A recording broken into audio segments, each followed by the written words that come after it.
Bonjour à tous, je m'appelle Noémie Silberg, j'ai 41 ans, 2 enfants, je suis veuve et je suis heureuse. Et oui, c'est possible. J'ai écrit un livre dans lequel je raconte la traversée de cette épreuve. J'explique que j'ai réussi à vivre après Marc grâce à mes ressources. Les ressources, c'est ce qui est en nous ou autour de nous et qui nous aide à surmonter une épreuve. S'identifier, se sentir moins seul, soutenu, compris, c'est ce qui fait du bien quand on traverse une épreuve. Les personnes que vous allez écouter raconter leur histoire, leur expérience, ont su puiser en elles les ressources grâce auxquelles elles ont réussi à rebondir, à aller mieux, à se réinventer. Elles nous confient leur kit de survie, leurs outils, leurs clés, toutes ces petites choses concrètes, pratiques, souvent évidentes, parfois cocasses, qui leur ont permis de se relever, de vaincre, de combattre et de surmonter ce putain d'obstacle. Alors inspirez-vous et trouvez vos propres ressources. Bonne écoute.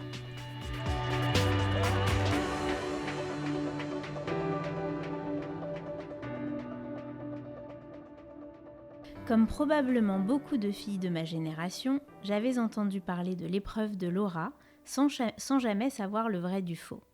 Un tampon hygiénique aurait provoqué un choc septique et l'amputation de ses 4 membres.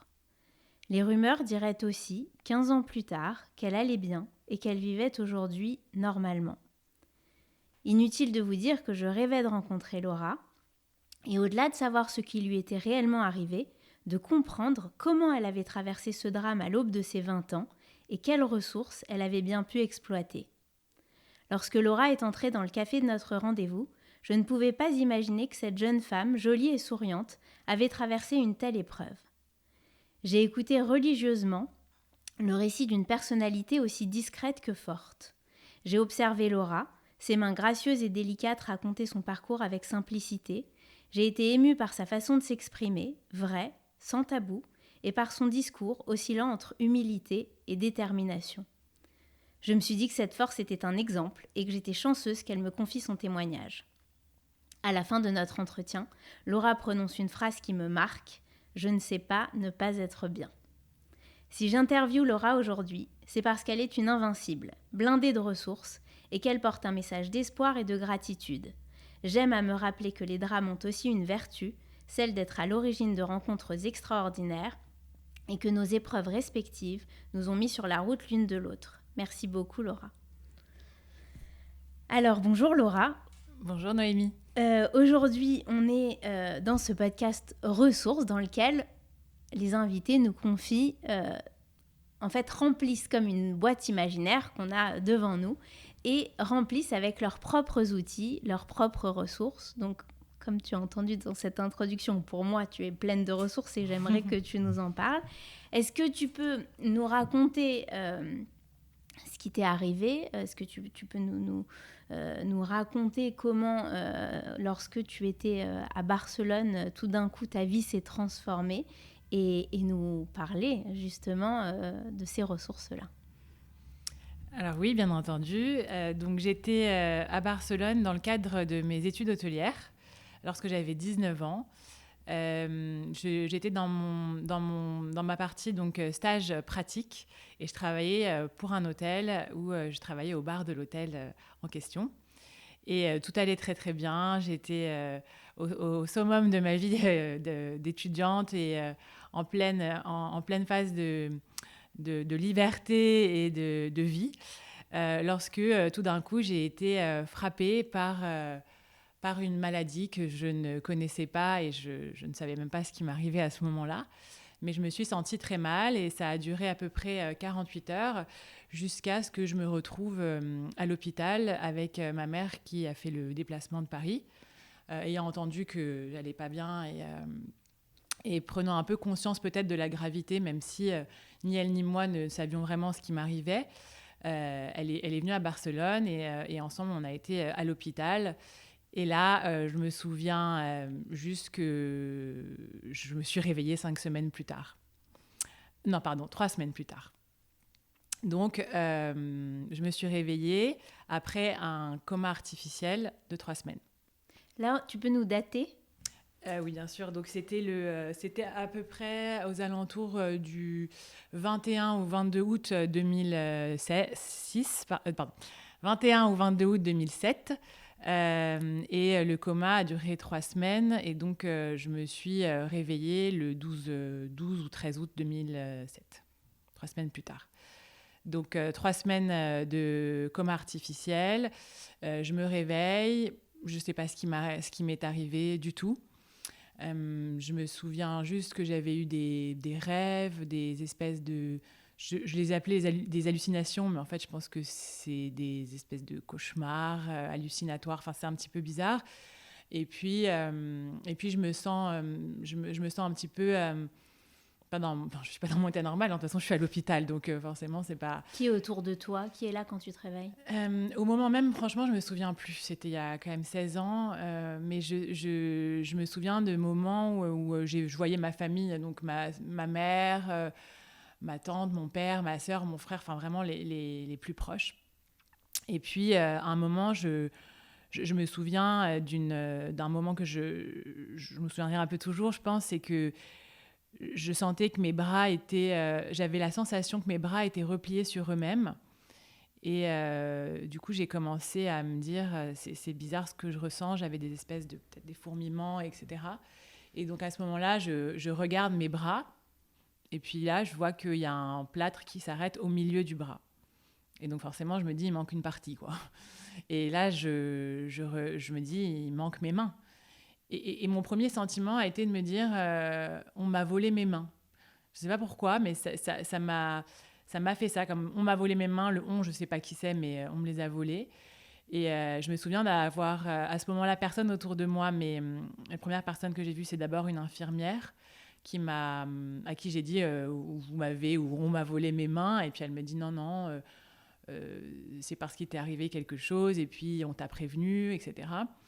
Et puis je me souviens ensuite d'avoir vu ma grande sœur, Alexandra, et à qui j'ai dit la même chose, et qui m'a répondu je sais mon bébé, mais c'est pas vraiment ce qui s'est passé. Et puis là, on a commencé un peu à m'expliquer au fur et à mesure que j'avais eu un choc septique, que j'étais tombée gravement malade, et qu'on avait dû me mettre dans le coma artificiel pour me sauver la vie. Et pour d'abord essayer d'abord de me sauver la vie parce que j'étais vraiment en danger de mort. Donc on avait dit à mes parents que j'avais 5% de chance de m'en sortir, même pas. Et donc au fur et à mesure, on a commencé un petit peu à m'expliquer ce qui m'était arrivé, que d'abord on avait essayé de me sauver la vie, que c'était vraiment la priorité, et qu'ensuite j'étais quand même dans cet état de coma puisqu'on n'arrivait pas vraiment à savoir ce qui s'était passé. Et puis de fil en aiguille, ils ont compris qu'il fallait... Alors d'abord, ils avaient parlé d'amputation des phalanges. Et puis finalement, le temps passait un petit peu, puis il a fallu m'amputer les mains et les pieds. Donc c'est ce que je me suis rendu compte de ça quand je me suis réveillée, et donc quand j'ai eu la sensation que mes bras étaient repliés sur eux-mêmes. Et puis donc j'ai d'abord regardé mes bras en me rendant compte que j'avais plus les mains, et donc évidemment c'était une catastrophe. Enfin voilà, le mot est trop faible. Et puis ensuite j'ai regardé mes jambes, et je me suis aussi rendu compte que j'avais plus mes pieds. Et donc c'est vrai que par rapport aux mains, ça me paraissait secondaire, même si évidemment, si on perd que ses jambes, que ses pieds, on a l'impression que c'est la fin du monde, forcément. Mais dans ce cadre-là, c'est vrai que les mains, pour moi, et pour tout le monde d'ailleurs, ça représente tout, quoi. C'est le premier contact qu'on a avec les gens, c'est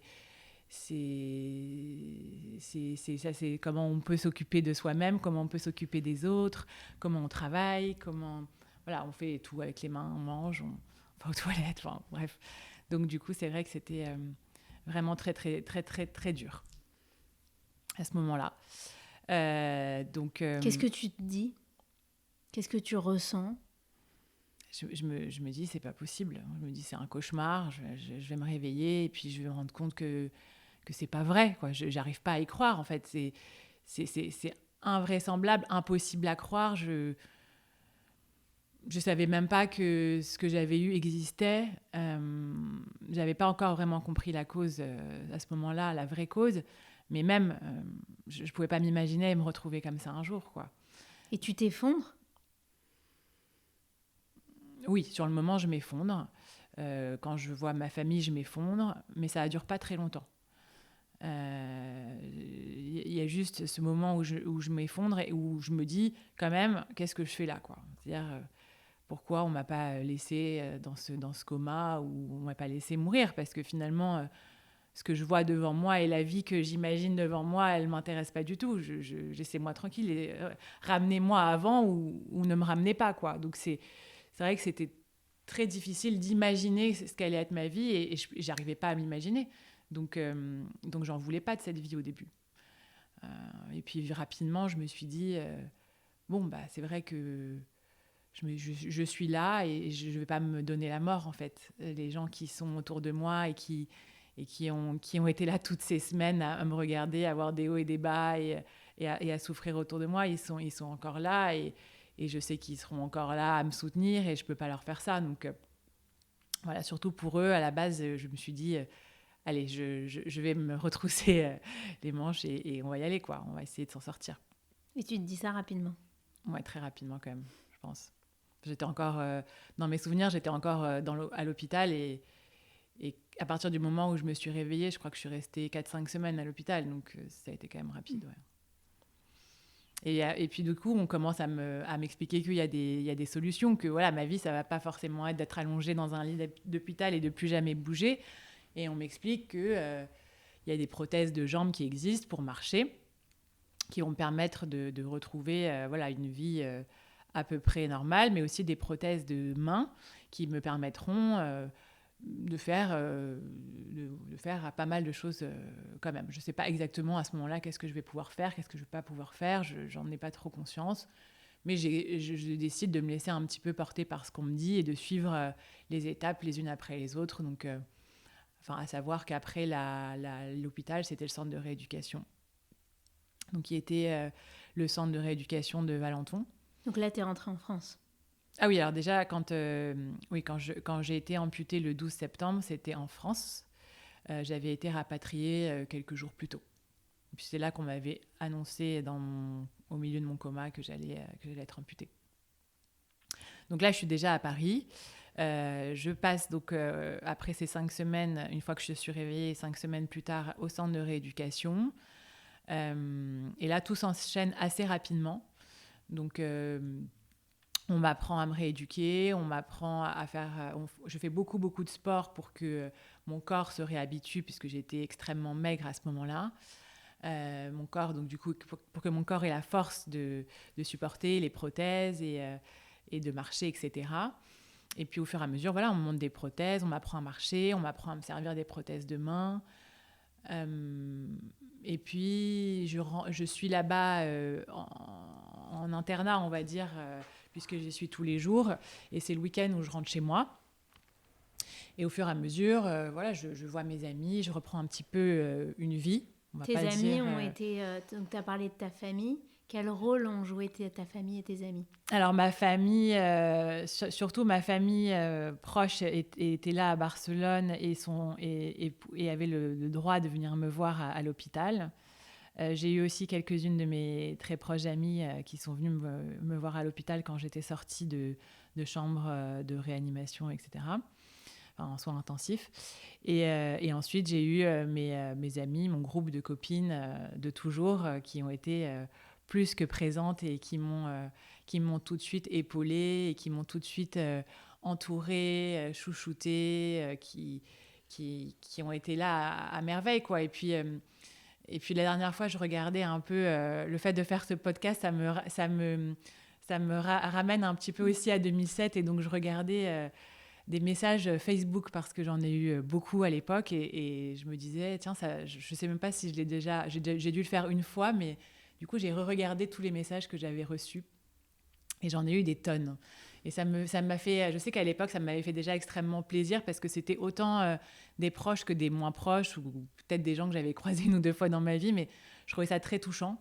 Et là, de voir que toutes ces personnes-là m'écrivaient des messages, pensaient à moi, me soutenaient, c'était énorme. Donc mes amis ont eu une place incommensurable dans ma guérison. Et ont toujours une place très importante dans ma vie aujourd'hui. Donc on revient au centre de rééducation, dans lequel tu apprends à te débrouiller avec les prothèses. Donc j'apprends à me débrouiller. Là aussi, ça ne dure pas hyper longtemps, puisque au bout de 4-5 mois, je sors du centre. je retourne vivre chez mes parents. Et il faut savoir aussi que j'avais une idée en tête bien précise dès lors que j'étais quand j'étais encore à l'hôpital, peu de temps après mon réveil, c'était de retourner à l'école. Donc cette idée-là, elle m'a tenue, elle m'a donné vraiment un objectif à poursuivre et à ne pas lâcher. Et elle m'a permis, je pense aussi, d'aller assez vite dans cette rééducation. Donc sortie du centre de rééducation, je me suis dit, d'accord, maintenant, voilà, je suis sortie du centre, donc maintenant, la prochaine étape, c'est l'école. Donc, je suis retournée à l'école, j'ai vu les professeurs, les directeurs, etc. Et puis, finalement, assez rapidement, ils m'ont dit, il n'y a pas de souci, tu peux revenir à l'école dès le mois de septembre, etc. J'ai regardé ce dont j'avais besoin pour pouvoir revenir, parce que c'était en Suisse, à Lausanne, et que moi, je vivais avec mes parents et ma mère qui m'aidait tous les jours, mais si j'avais pas ma mère, comment j'allais faire, quoi? Ou ma grande sœur. Et du coup, on a contacté des personnes pour des aides-soignants, des aides à domicile, etc. Et puis, finalement, c'est ça qu'il me fallait vraiment au quotidien pour m'aider dans ma douche au quotidien et tout ça. Quel était ton degré d'autonomie? Tu avais besoin de l'aide de quelqu'un pour faire quel genre En fait, j'avais besoin de l'aide de quelqu'un pour prendre ma douche tous les jours, tous les matins, et pour m'aider à m'habiller. J'arrivais à m'habiller parfois, mais parfois c'était un petit peu plus difficile, surtout sur des vêtements un peu serrés, ce genre de choses. Et le reste, ça allait, parce que j'avais repris la conduite, donc j'arrivais à conduire. Ça, c'était aussi une grande forme de liberté pour moi. J'arrivais à conduire, j'arrivais à travailler et à manger. Voilà, toutes les autres choses importantes, on va dire que je les faisais toute seule ou avec une aide ponctuelle d'une copine. Mais le plus gros, c'était vraiment la douche. Et c'était ce qui était le plus difficile aussi, puisque c'était rentrer dans mon intimité avec des personnes que je connaissais pas, du coup.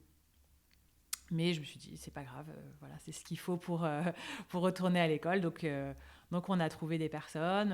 Et un an plus tard, en septembre 2008, du coup, je suis retournée à l'école. Et j'ai passé 3 ans de cours théoriques à apprendre, à reprendre ma vie étudiante, à essayer du mieux que je pouvais à retrouver une vie normale, à poursuivre aussi un petit peu la Laura d'avant que j'étais parce qu'elle me plaisait bien. Et elle était quand même bien heureuse, cette Laura. Donc j'ai essayé de retrouver tout ça. Et puis j'ai repris quand même vite une vie active, une vie de personne de mon âge. Je sortais, je m'amusais du mieux que je pouvais. Et ça a bien fonctionné puisque donc 3 ans plus tard, en juillet 2011, j'ai eu mon diplôme de l'école hôtelière. Voilà pour cette partie-là. Et comment était le regard des autres? Parce que tu as dû être confrontée à des gens bienveillants et à d'autres qui étaient beaucoup moins délicats, je suppose. Oui, c'est vrai. Donc j'ai eu toutes sortes d'expériences. Sur les personnes qui me connaissaient déjà avant mon accident, c'était facile, c'était naturel. Ces personnes m'acceptaient pour qui j'étais avant et qui j'étais maintenant. Enfin, je veux dire, ça n'a pas changé. Leur regard n'a pas du tout changé. Elles étaient bienveillantes et elles m'aidaient beaucoup, etc. Ce qui était plus difficile, c'était les personnes que je ne connaissais pas. Et je pense qu'avec du recul, j'ai joué un rôle là-dedans parce que j'étais moi-même pas la même avec ces personnes. Donc, je partais du principe que comme j'étais une personne un petit peu dépendante quand même, bien que je faisais beaucoup de choses, j'avais peur d'être un boulet, donc j'étais un petit peu peut-être renfermée sur moi-même et pas exactement la Laura que les autres connaissaient. Donc c'était plus difficile d'être vraiment qui j'étais avec eux. Et j'ai bien réalisé que mes rapports avec eux étaient très différents. Après, j'ai aussi eu des déceptions qui ne sont pas vraiment de mon fait, avec des personnes qui n'étaient pas tout à fait bienveillantes et qui m'ont fait comprendre que être amie avec moi, c'était trop compliqué. Bon, alors ça, je savais pas que ça existait, quoi. Bon, on fait avec et on n'est pas amis avec ces gens-là, du coup. Donc voilà, mais ça m'a appris beaucoup. Ça m'a appris à me comporter aussi différemment parfois. Ça m'a appris à avoir des coups durs socialement, ce que je n'avais pas forcément l'habitude. Et puis... Une plus grande méfiance. Ouais, un petit peu de méfiance aussi. Et puis ça m'a appris peut-être aussi à commencer un peu à mettre des limites aussi avec certaines personnes et à savoir faire le tri aussi. Donc, j'ai pas eu beaucoup de tri à faire dans mes amis d'avant et dans mon entourage d'avant. J'ai peut-être eu 1 ou 2 déceptions, mais franchement, j'ai eu de la chance par rapport à ça. Donc, tu es diplômée de l'école hôtelière. Oui. Donc ça, j'étais quand même très, très fière de cette partie-là.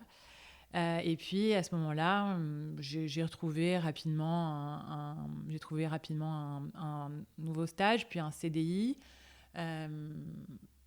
dans une entreprise qui faisait du conseil. Et donc, j'ai commencé ma vie de salariée pendant quelques années. Et puis, il y avait un autre projet qui me trottait dans la tête sérieusement. C'est qu'avant d'obtenir mon diplôme, je pense à peu près 1 an et demi, 2 ans avant, j'avais vu une émission qui parlait des greffes de main.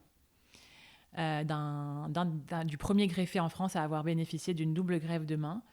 Et alors que cette idée ne me venait pas trop en tête, parce qu'on ne m'en parlait pas, ou parce que quand on m'en avait parlé juste après mon amputation, c'était trop tôt pour moi. Là, ça m'a refait naître une idée. Et je me suis dit que finalement, si je pouvais avoir des mains, même si ce n'était pas les miennes et que c'était les mains de quelqu'un d'autre, pourquoi pas. Et donc, cette idée a commencé à faire sa place de plus en plus dans ma tête. Et donc, en 2010, j'avais été avec mes parents à une conférence internationale sur les greffes à Chicago pour me renseigner. Et je me suis renseignée sur les professeurs et les chirurgiens qu'il y avait en France et pour savoir qu'est-ce que c'était, qu'est-ce que ça représentait, quels étaient les avantages, quels étaient les inconvénients. Et puis savoir si j'étais vraiment prête à faire ces greffes et si ça allait m'apporter du plus par rapport à l'autonomie que je connaissais déjà. Parce que même si elle n'était pas complète, c'est vrai qu'elle était quand même assez conséquente. Et puis je me suis rendu compte que oui, c'était un projet que je voulais complètement faire et que je voulais absolument retrouver des mains. Donc une fois que j'ai été diplômée, j'ai été voir mon chirurgien de Paris qui est le professeur Lantieri. Et je lui ai dit, c'est parti, on y va, je veux ces greffes de main. Et donc 1 an et demi plus tard, après être passée par toutes les étapes administratives et autres à l'hôpital, j'ai reçu un courrier me disant que j'étais officiellement listée sur la liste nationale des greffes en France. Donc voilà, donc j'étais très contente. Et puis je me suis dit, maintenant, ça peut arriver n'importe quand. Donc on attend, mais on essaie de continuer quand même. J'essaie de continuer ma vie normalement. Et puis c'est vrai que ça prenait du temps et qu'il ne se passait rien. Donc 1 an et demi plus tard, à peu près en début 2015, le professeur Lantieri me dit écoutez Laura, là il ne se passe rien, je ne sais pas trop pourquoi, mais j'ai l'impression que ça ne va pas bouger. Je ne suis pas très confiant, etc. Ok. Et puis là, il m'envoie un mail quelques jours plus tard. Et il m'a dit j'ai dîné avec le professeur Levin de Philadelphie, que j'avais rencontré en 2010 lors de mon voyage à Chicago. Et on s'est dit qu'on pouvait te greffer aux États-Unis, à Philadelphie. Alors là, je me suis dit, il débloque. Je voulais pas aller à Lyon, je voulais rester parce qu'il y avait un autre service à Lyon et je voulais rester à Paris parce que c'était plus facile. Et puis là, il me parle d'aller à Philadelphie. Donc au début, l'idée me semblait vraiment complètement saugrenue. Et puis finalement, je me suis dit, comme à chaque fois, si c'est ce qu'on veut, il faut aller le chercher. Donc on ira le chercher à Philadelphie. Et j'ai été le chercher à Philadelphie. Et en juin 2016, donc à peu près aussi 1 an et demi plus tard, j'ai été officiellement listée sur la liste des États-Unis. Et en France, tu avais eu des nouvelles ? Et alors en France, bonne question, parce qu'entre-temps, entre le moment où j'ai commencé à aller à Philadelphie et puis peut-être le moment où j'ai été listée à Philadelphie, j'ai reçu un courrier comme quoi j'ai été retirée des listes d'attente, de la liste d'attente de greffe. Pour quelle raison ? Aucune raison apparente. Je crois que les 2 raisons, c'était raison administrative et financière. Mais on n'en dit pas plus.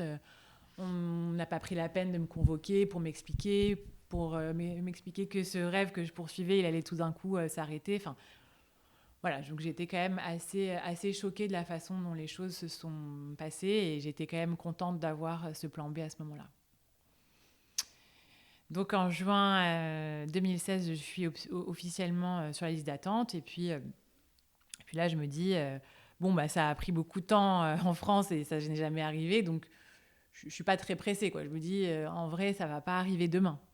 Donc je fais ma vie, j'essaie voilà, je pars en vacances normal, quoi. Je poursuis ma vie normalement.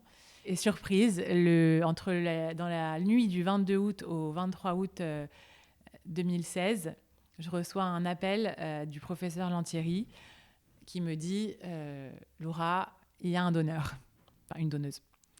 Et donc, je ne le croyais pas trop. Et puis, il me dit non, ce n'est pas une blague, je ne vous appelle pas à 4 heures du matin pour vous faire une blague et surtout pas à ce sujet-là. Donc, vous réveillez vos parents et on y va. Donc, je réveille mes parents et puis là, une petite course contre la montre de 24 heures parce qu'il fallait arriver rapidement à Philadelphie. Donc, on repasse par Paris, on change d'aéroport. Et avant de changer d'aéroport, on repasse par la maison. Enfin, branle-bas de combat. Et puis là, je me dis, voilà, ça y est, quoi, on y est. Et j'arrive à Philadelphie, donc du coup, 24 heures plus tard. Et 5 heures après être arrivée à l'hôpital, je rentre dans la salle d'opération avec un petit stress quand même, parce que je suis aujourd'hui sans main et je vais me réveiller dans quelques heures avec des mains. Donc voilà. On t'avait expliqué les risques, qu'ils étaient importants ? Oui. Alors surtout aux États-Unis, ils expliquent tout et puis ils vous expliquent bien en gros que vous risquez de mourir, quoi. Hein. Ils mâchent pas leurs mots, ils vont vous signer des décharges, des papiers dans tous les sens. Donc je connaissais les risques et j'étais prête à les prendre. Et surtout, ce sur quoi ils m'ont mis le plus en garde, c'était le risque dû aux médicaments, qui n'est pas, enfin c'est pas que c'est un risque, c'est qu'il y a des effets secondaires. Donc, en fonction des personnes, les effets secondaires sont plus ou moins bien tolérés. Mais voilà, c'est quelque chose à savoir qu'il y a des médicaments anti-rejet à prendre à vie.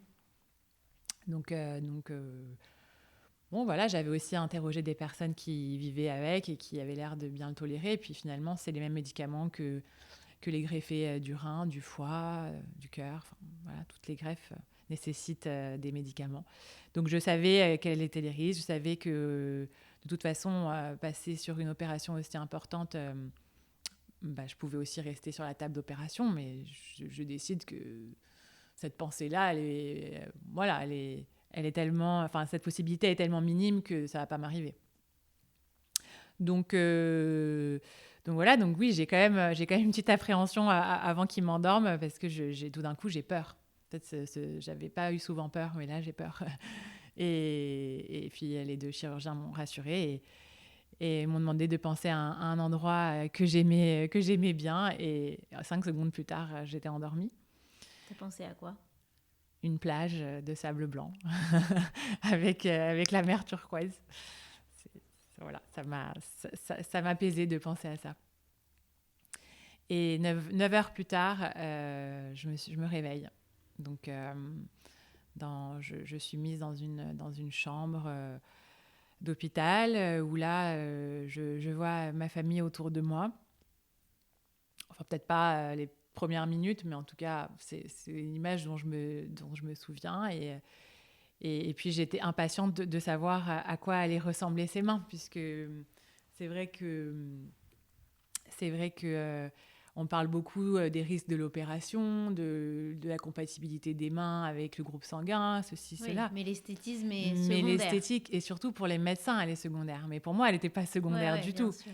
Et j'avais essayé d'en parler, mais je savais bien que c'était pas aussi important dans leur tête que dans la mienne. Donc c'est vrai que ça me préoccupait.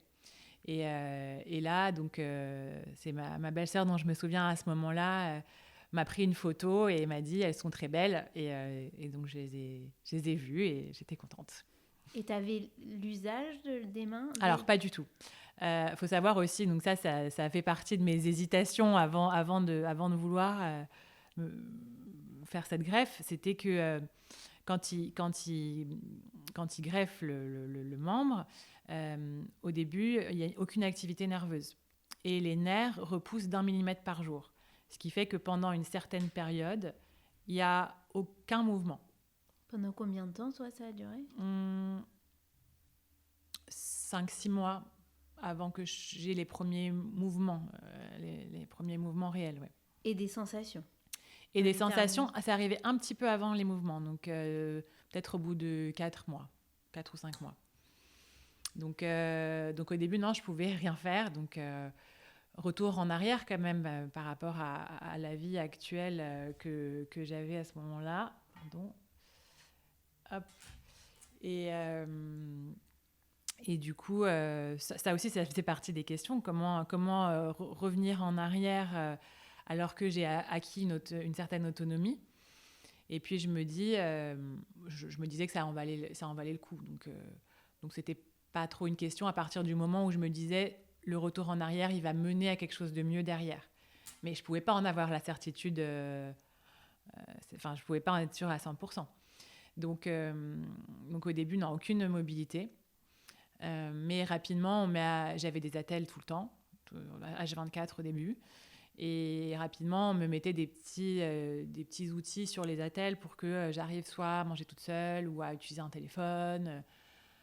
Voilà, puis parfois, j'arrivais à attraper des choses avec mes 2 attelles, ce qui faisait que j'arrivais à faire quelques trucs, quoi. Mais j'ai vraiment commencé à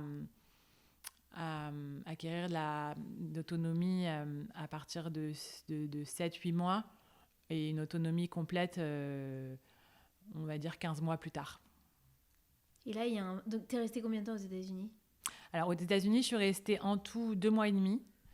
Donc, un peu plus d'1 mois à l'hôpital et un peu plus d'1 mois dans un appartement à côté de l'hôpital qui me permettait d'y aller tous les jours pour rééducation, soins, etc. Et donc là, ta vie change complètement et tu as une autonomie qui est bien plus importante, j'imagine. Alors oui, quand on est 1 an plus tard, je commence à vraiment à avoir plus d'autonomie. Mais au début, c'est pas flagrant. En fait, ça devient flagrant pour moi, en tout cas, parce que c'était tellement un sujet pour moi, cette dépendance aux autres, et notamment dans ma toilette, quoi. Le jour où j'arrive à prendre ma douche toute seule. Et là, c'est un des plus beaux jours de ma vie. Ouais. Je m'en souviens très bien. Et c'est un jour où je me suis dit...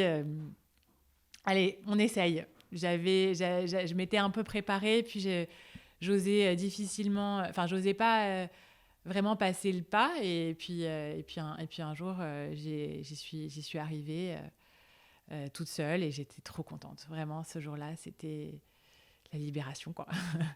Il se passe combien de temps entre le choc septique et la greffe ? C'était 9 ans. 9 ans et quasiment jour pour jour entre le choc septique et la greffe, puisque le jour du choc septique, ou quand j'ai commencé à me sentir mal, c'était le 21 août à peu près. Et le jour de ma greffe, c'était entre le 22 et le 23 août. Donc 2007 et 2016. Donc c'est assez incroyable. Et est-ce que tu avais l'impression que c'était tes mains depuis toujours ? Est-ce que tu te souvenais de tes mains d'origine ? Et donc, mon cerveau le cerveau fait assez bien les choses, puisque j'avais plus vraiment le souvenir de mes mains, mais parfois ça m'arrivait de revoir des photos ou des trucs comme ça. Et puis là, je vois ces nouvelles mains que je trouve très bien, même si on a toujours des choses à redire, elles sont un peu trop maigres, elles sont un peu trop comme ci ou comme ça, mais globalement, je trouvais qu'elles me correspondaient bien en termes d'harmonie avec mon corps, etc. Et donc je vois ces mains, et puis depuis le jour où elles m'ont été greffées, pour moi, c'était mes mains. Il n'y a pas eu de moment où j'ai eu du mal à les accepter, où je me suis posé des questions. En fait, ça a été très naturel. Et il n'y a pas de possibilité de greffe de jambes ? Non, c'est vrai que c'est une question qui revient beaucoup, mais techniquement, c'est pas possible. Euh, le temps que j'ai mis pour retrouver la repousse nerveuse, etc., a été long sur les bras et les mains, et encore ça va. Mais si c'était des jambes et des pieds, en fait, ça met bien trop de temps, et toute déficience sur les orteils ou quoi que ce soit pourrait vraiment empêcher la marche ou être vraiment problématique. Donc non, c'est pas possible. Comment est-ce que tu as vécu pendant toutes ces années? Est-ce que ça t'a empêché d'avoir une vie amoureuse? Est-ce que ça n'a pas été un obstacle? À quel moment il y a... Enfin, est-ce que tu peux nous raconter ça? Bah, la vie amoureuse, c'était un sujet pour moi parce que j'avais quand même un peu un manque de confiance en moi après l'accident. Bien que c'était une phase un petit peu rigolote, c'était que quand je suis tombée malade, je venais de rompre avec mon petit ami avec qui j'étais pendant les 6 premiers mois à Lausanne. Et je venais de connaître un autre homme au bar où je travaillais. Mais on venait à peine de sortir ensemble. Enfin, pour moi, c'était même pas encore mon petit copain. Il s'était rien passé à part un bisou, quoi.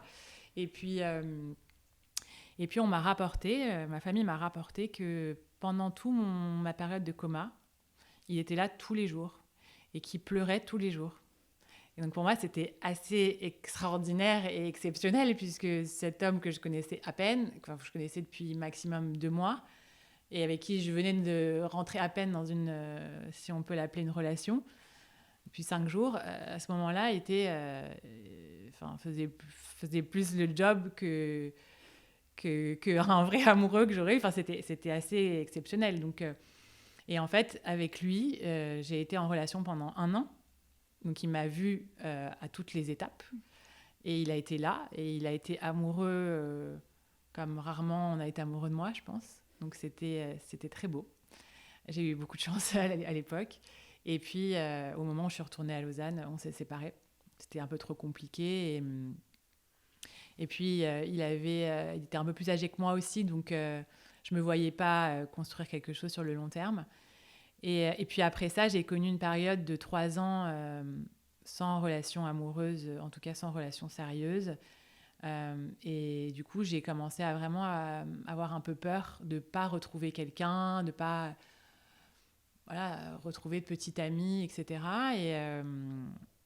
Et donc, finalement, je suis tombée amoureuse de quelqu'un d'autre juste après mon école, que j'avais rencontré en vacances en Grèce. Et là, on a connu une relation de 2 ans et demi, avec beaucoup de hauts et de bas. Mais j'étais quand même très heureuse de le connaître, puisqu'il m'a redonné quand même un peu confiance à ce moment-là, que ça pouvait être possible et que, en fait, quelqu'un pouvait m'accepter malgré mes prothèses aux mains et aux pieds. Et puis, je me souviens qu'il m'avait plu et que je m'étais dit, il me regardera jamais. Parce que, voilà, pour moi, un mec qui était mignon, il n'allait pas s'intéresser à moi, quoi. Et puis, finalement, ça a été le cas. Et puis après ça, quand on a rompu 2 ans et demi plus tard, j'ai reconnu une période un peu vide. Et du coup, ça m'a recréé un petit peu un manque de confiance. Et finalement, juste avant la greffe, je commençais un peu à perdre cette joie de vivre aussi, parce que je pense que j'avais un peu ce manque de confiance, cette attente un peu interminable aussi par rapport aux greffes. Et puis après les greffes, ça s'est bien transformé, puisque 1 an plus tard, j'ai connu le père de ma fille. Donc voilà, relation amoureuse, c'était pas simple. J'aimais bien parfois sortir avec mes copines, et ça pouvait m'arriver de tomber sur quelqu'un que je connaissais ou pas, enfin, ouais, et de l'embrasser, mais c'était une soirée comme ça. Mais j'avais du mal à vraiment construire quelque chose. Et je pense que aussi c'était difficile pour un homme de se projeter avec quelqu'un qui avait autant de bagages, quoi. Et je trouve que c'est quand même plus facile pour moi depuis que j'ai les greffes. Parce que pour moi, je représente un peu moins de responsabilité pour l'autre. Et ça me met plus à l'aise aussi. Quel âge a ta fille ? Elle a 19 mois. Elle s'appelle comment ? Elle s'appelle Noah. Pour revenir un petit peu sur ton récit, est-ce que t'as consulté un psy, t'as été aidée à ce niveau-là ? Alors au tout début, on m'en a parlé et j'en ressentais pas le besoin. J'en avais jamais vu avant et j'en ressentais pas le besoin. Comme j'ai été très vite dans ma reconstruction, je pense que j'avais besoin d'avancer sans trop réfléchir. Et j'ai commencé à en ressentir le besoin quand je suis retournée à Lausanne et que j'ai eu justement ces difficultés dont je te parlais avec les personnes, les nouveaux étudiants que je rencontrais. Et c'est là où j'ai commencé à consulter quelqu'un. Ça t'a aidé ? Je pense que ça m'a un peu aidée. De façon générale, ça m'a aidée, ouais. Est-ce que tu avais rencontré, avant la greffe, est-ce que tu avais rencontré des gens qui avaient vécu la même chose que toi, des jeunes qui pouvaient être un exemple de ce que c'est possible de vivre avec, un exemple de résilience ? Est-ce que tu as rencontré des gens comme ça ? Qui ont vécu la même chose que moi ? Qui ont connu une amputation et qui vivaient avec des prothèses bien. Alors sur les prothèses, non. En tout cas, je n'en ai pas le souvenir. Et sur les greffes, pour le coup, oui, c'était quelque chose que je voulais vraiment avoir le maximum d'informations pour faire les greffes. J'ai été à la recherche et à la rencontre de certaines personnes pour avoir des exemples sur lesquels je pouvais me fier et me projeter. Et j'ai rencontré une personne à Lyon qui avait été greffée, mais pas au même niveau que moi, parce que moi, mes bras, avant que je me fasse greffer, étaient très courts. Donc, la plupart des greffés avaient été greffés sur des bras qui étaient plus longs. Et donc, la repousse était plus rapide, etc. Et la seule personne que j'ai vue, alors je crois que c'était qu'en vidéo ou en téléphone, c'était une greffée aux États-Unis, et la première de l'équipe du professeur Levin, qui avait de bons résultats. Donc, j'ai pu lui parler, j'ai pu échanger avec elle, avoir son retour d'expérience et me fier en son expérience pour me projeter, moi, avec des greffes. Okay. Donc, ça m'a beaucoup rassurée et beaucoup aidée. Et je pense que c'est hyper important, en fait, d'avoir des modèles qui ont vécu la même chose, puisque du coup, on arrive plus facilement à comprendre ce qu'on peut vivre plus tard. Est-ce qu'il y a depuis que tu as eu la greffe, est-ce que tu as une autonomie complète des mains ? Est-ce qu'il y a des choses que tu as du mal à faire ? Selon moi, j'ai une autonomie qui est presque parfaite. Après, je ne peux pas tout faire comme une personne lambda. Il y a des petites choses que je n'arrive pas à faire, du type mettre des boucles d'oreilles avec des petits fermoirs derrière ou fermer des colliers aussi qui ont des petits fermoirs. Mais tout ce qui est vraiment la vie quotidienne, de pouvoir prendre sa douche, s'habiller, manger, travailler, sortir, j'arrive à tout faire. Et puis j'arrive aussi à m'occuper de ma fille. Et ça, c'était un peu une crainte et j'y arrive très bien. Donc j'ai une autonomie quasi complète. D'un point de vue strictement financier, comment est-ce que tu as dû avancer le coût et quel coût ça représente ? Alors, je n'ai pas avancé de coût concernant l'opération en elle-même. L'opération, elle a été financée par les États-Unis, donc par l'hôpital de Philadelphie. Mais comme elle coûte $1 million, ce qui est énorme, ils ont demandé à ce que la France prenne une partie en charge, prenne en charge une partie de l'opération. Et du coup, j'ai demandé à la Sécurité sociale, étant donné que ma greffe était impossible en France, de financer une partie de l'opération. Et ils ont refusé. Et comme je leur ai demandé une autre fois, après l'opération, et qu'ils ont refusé à nouveau, je les ai attaqués en justice. J'ai gagné en première instance, donc le premier jugement, et j'ai perdu en appel. Et je devais aller en cassation, mais il y a un petit contentieux qui est compliqué, donc je préfère ne pas en parler. Qu'est-ce que tu as tiré de positif de cette épreuve ? Est-ce qu'elle t'a apporté malgré ce drame ? Est-ce que ça t'a apporté des choses ? Je pense que oui, ça apporte des choses, même si ça en enlève d'autres. Ce que ça m'a apporté, c'est déjà de comprendre que je pense sincèrement qu'en chacun de nous, il y a une certaine force, que évidemment, j'aurais jamais pu la soupçonner avant de tomber malade et d'avoir cet accident. Et ce que ça m'a aussi beaucoup apporté, c'est de pouvoir aider les autres grâce à cette épreuve. Parce qu'il y a beaucoup de personnes qui sont dans mon entourage ou même moins proches qui m'ont déjà dit que quand ils pensaient à moi ou quand ils entendaient mon histoire ou quand même ils m'ont vu peut-être passer sur un reportage ou un podcast, eh bien, ça leur donnait énormément d'espoir et que j'étais comme un exemple pour eux.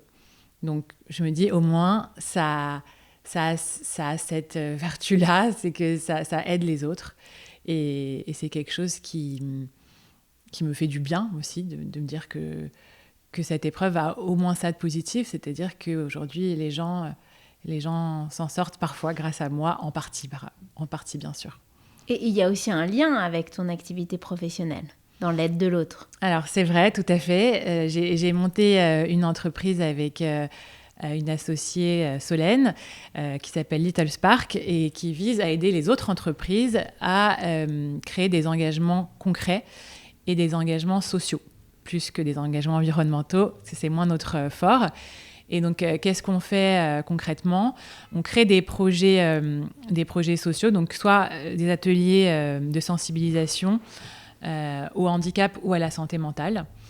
Et dans ces ateliers qu'on fait de façon assez ludique, on montre comment on peut changer le regard sur le handicap, on montre comment on peut déstigmatiser aussi et comment on fait prendre conscience aux entreprises que voilà, employer des personnes en situation de handicap, ça peut être aussi des personnes qui sont tout à fait comme tout le monde et qui ont des handicaps invisibles ou qui ont des handicaps même peut-être parfois plus lourds, mais qui peuvent être accompagnés pour intégrer une entreprise et qu'aujourd'hui, dans certaines structures, c'est encore trop tabou.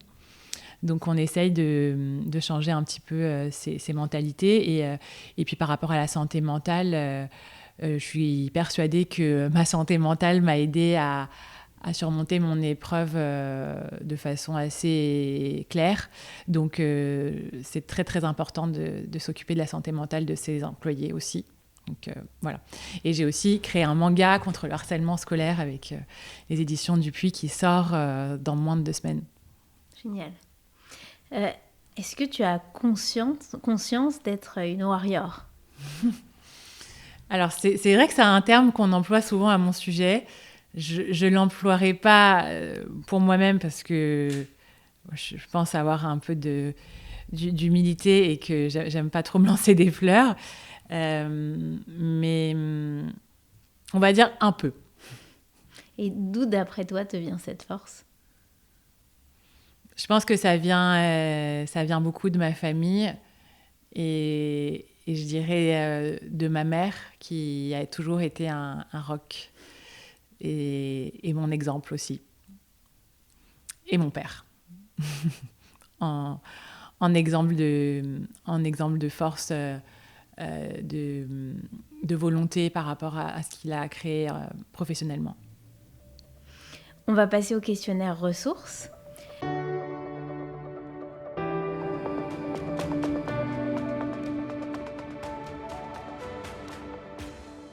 Est-ce que tu peux nous dire quel est ton lieu, qu'il soit réel ou imaginaire, qui représente pour toi le calme ou la sérénité ? Alors, le lieu, c'est comme je le disais tout à l'heure au moment où je parlais du moment qui a précédé mon opération des greffes.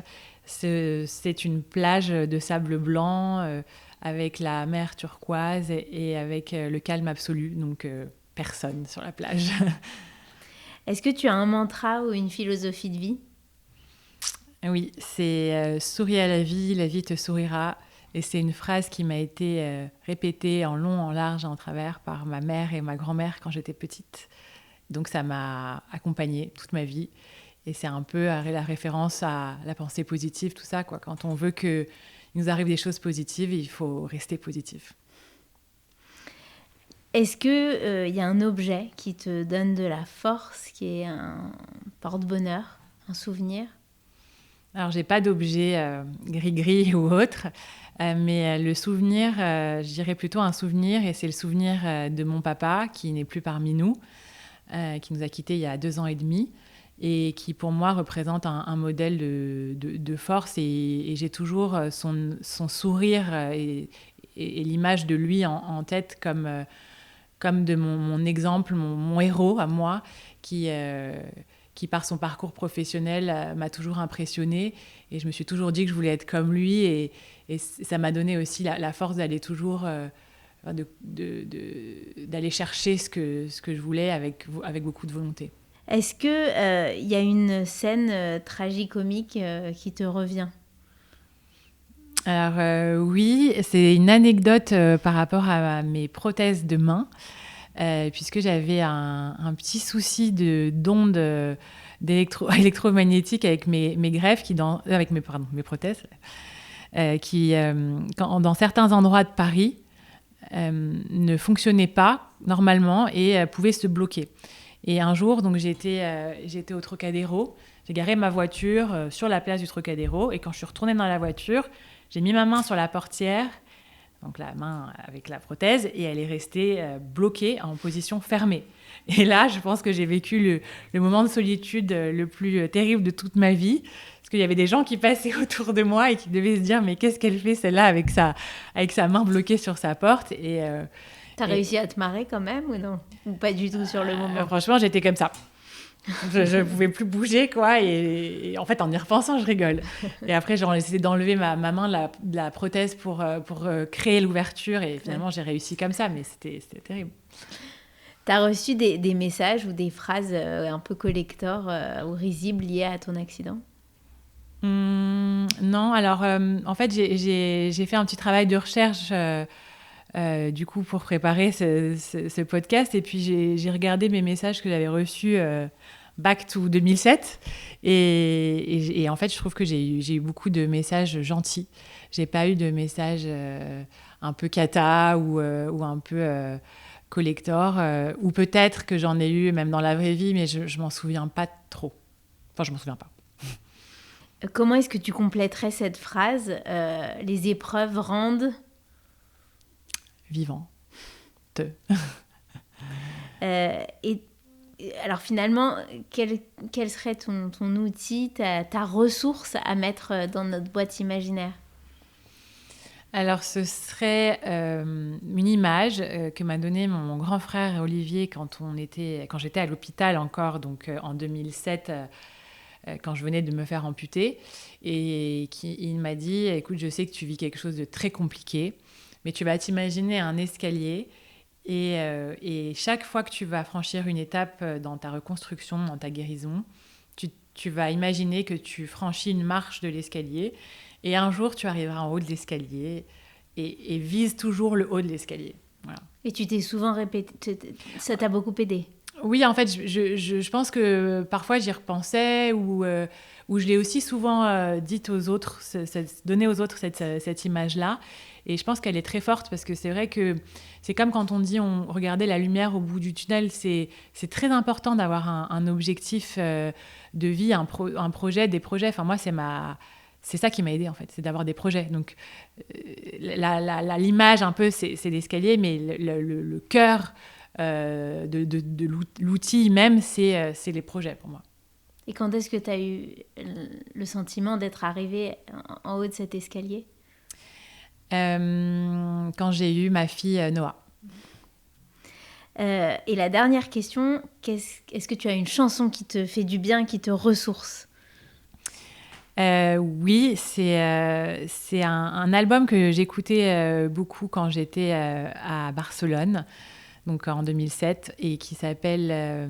enfin, je ne me souviens plus du nom de l'album, mais la chanson, en tout cas, c'était In a Manner of Speaking, donc de Nouvelle Vague. Et ça me rappelle ma vie d'avant, et j'aime bien cette pensée-là. Tu nous la fredonnerais? Alors je vais essayer, mais je vous préviens, bouchez-vous les oreilles. In a manner of speaking, I just want to say. Voilà. Merci beaucoup, Laura. Merci Noémie et merci aussi à tous ceux qui m'ont toujours soutenue. C'est très important. Merci. In a manner of speaking, I just want to say that I could never forget the way